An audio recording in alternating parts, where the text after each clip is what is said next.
Hey everyone, and welcome back for another deep dive. This time, we're going to be taking a look at something that's kind of like changing the game for you gamers out there. Literally. Yeah, literally. We're Yeah. talking about artificial intelligence, AI for short, and how it's being used to solve a pretty big problem, I guess you could say, in gaming. And that is the fact that the hardware requirements to run the latest games are just getting out of control. Yeah, it's a really interesting situation that we've gotten ourselves into. Yeah, so whether you're someone with a super powerful computer or you just have a regular computer or even a console, Hmm. this is going to be a deep dive that I think that you'll find interesting. So get ready for some insights into how AI is actually making these, crazy high-end gaming experiences more accessible to, well, pretty much anyone. Yeah, and it's fascinating, right? I mean, we've reached this point where video games are trying to be almost photorealistic. They want to create these incredibly immersive worlds and experiences. Absolutely. But all of that visual, detail comes at a cost, right? Yeah. And that cost is processing power. The hardware that you need to be able to run these games is pretty intense. Yeah, no doubt about it. Those games are demanding. So, like, why is this a big deal, though? Why Yeah. should, the average gamer who just wants to, sit down and enjoy a game, why should they care about all this technical stuff? Well, I mean, not everyone can afford to constantly upgrade their computer just to keep up with the newest games. Yeah, true. And that creates a barrier to entry, right? There are tons of people out there who would love to play these amazing games, Mm-hmm. but they just can't afford the hardware to run them. Yeah, I can definitely see that. And that's where AI is starting to step in. Okay, so let's break this down a little bit. Like, what are the main things that are contributing to these really high system requirements? Well, there are kind of three big ones, I would say. Okay. First, we have advanced rendering techniques. One that's really popular right now is something called ray tracing. Oh, yeah, ray tracing. I've heard of Yeah. that. Yeah, have you seen it in action? Yeah, it's pretty amazing. It's incredible, right? Yeah. It basically simulates how light bounces around in a scene. So, like, Hmm. instead of just seeing a flat image, it's like you suddenly have depth and dimension. Things look so realistic. Right. So like each ray of light in the game is actually being calculated individually, kind of like how light Yeah. works in the real world. Yeah, exactly. But as you can imagine, that takes a lot of processing power. Yeah, that makes sense. More realistic, more power needed. Then you have another big one, which is incredibly detailed game assets, Okay. especially high-resolution textures. Like, imagine clothing in a game where the textures are so detailed you can almost see the individual threads. Wow. It's really amazing for immersion. Yeah. But again, all those extra details require a ton of memory and processing power. I guess it makes sense, right? If you want those super realistic visuals, you're going to need a computer that can handle all that information. Exactly.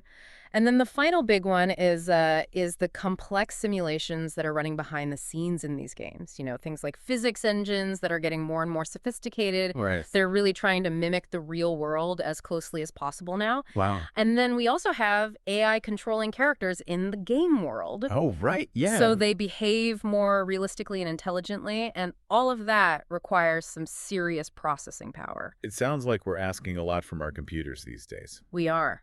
But I'm sensing a but coming here. There is a but coming. Okay, good, because I was getting worried for a second. Don't worry. This is where AI comes to the rescue. Okay, tell me more about that. How is AI going to save the day and maybe, our wallets in the process? So AI is being used in a bunch of different ways to kind of tackle this challenge of ever-increasing hardware requirements. Okay. One of the coolest areas, I think, is AI-based upscaling. So imagine this.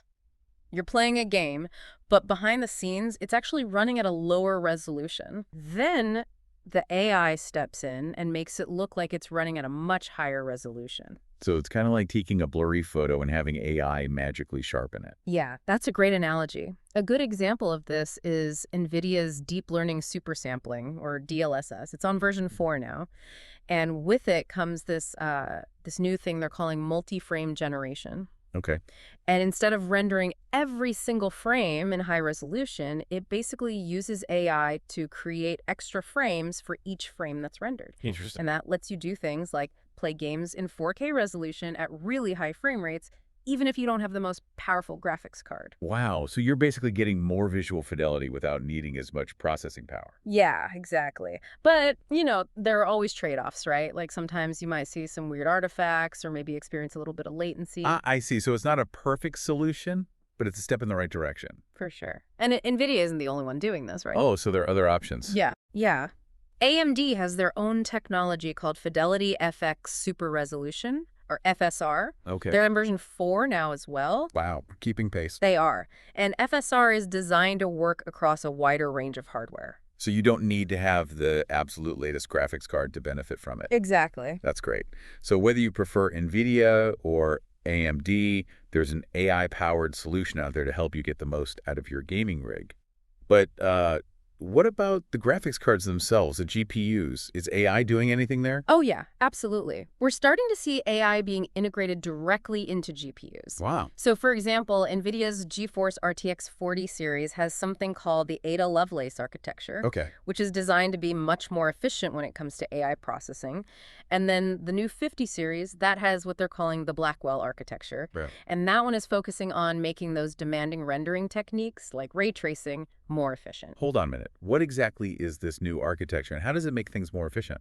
Well, basically, it uses specialized processors that are designed specifically to accelerate certain AI tasks, particularly those related to graphics processing.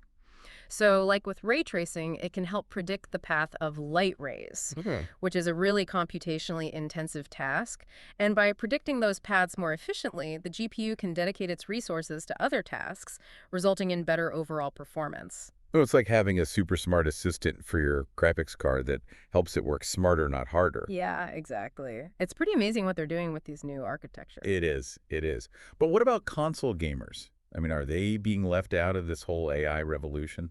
Not at all. The latest consoles are also using AI to improve the gaming experience. Oh, okay, that's good to hear. Yeah, like the PlayStation 5, it already uses AI for things like upscaling and even 3D audio processing. Really? Yeah, pretty Oh. cool, right? And there are rumors that the PS5 Pro, which should be coming out sometime soon, that it's going to have even more powerful AI capabilities. Wow, so even console gamers are getting in on the action. That's great. Yeah, and all of this is helping to kind of close the gap between what you can experience on a console versus a high-end PC.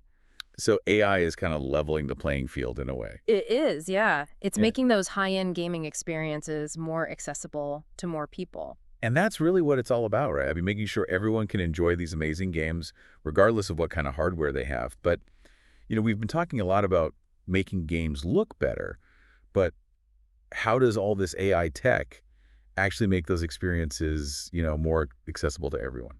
Well, it's not just about making games look better. It's also about making them run better on a wider range of hardware. AI is being used to optimize games, so even people with less powerful computers or consoles can still have a great experience. So it's not just about prettier graphics. It's about making sure the game runs smoothly for everyone. Exactly. And it's not just about the hardware either. AI is also being used on the game development side of things. Oh, really? Yeah. Like one really interesting area is something called procedural content generation. Okay, I've heard of that, but I don't really know what it is. So basically, it's where AI algorithms are used to create parts of the game world, like the levels or the environments or even the quests. Oh, wow. So the AI is actually helping to build the game. Yeah, it can do things like create vast open worlds automatically. Wow. So the AI could potentially create like a near infinite game world. Yeah, theoretically. I mean, it's still early days for this technology, but the possibilities are really exciting. That's incredible. What else is AI doing to help developers build these games? Well, there are also AI-powered optimization tools. They work kind of like a mechanic under the hood, constantly tweaking things to make sure the game runs as smoothly as possible on different hardware configurations. Oh, wow. So the AI is like optimizing the game in real time. In a way, yeah. It's really all about making sure that every player has the best possible experience, regardless of their setup. It sounds like AI is becoming a real game changer for both developers and gamers. It really is. It's not just about pushing the boundaries of what's visually possible, but also about making sure that everyone can share in those incredible experiences. But where's all this headed? What does the future of gaming with AI look like? What kind of amazing things are we going to see? That's the big question, right? And it's one that has everyone in the industry really excited. Like, just imagine a world where AI isn't just helping to make prettier graphics, Yeah. but it's actually designing entirely new game mechanics and stories. Wow. Like, what if games could adapt to your individual preferences as a player Yeah. and offer you endless possibilities for exploration and entertainment? Okay. Now that's just getting me excited. A world where games are constantly evolving and adapting based on how you play. That sounds incredible. It does, doesn't it? It really does. But I think we need to take a little break here and let that sink in for a bit.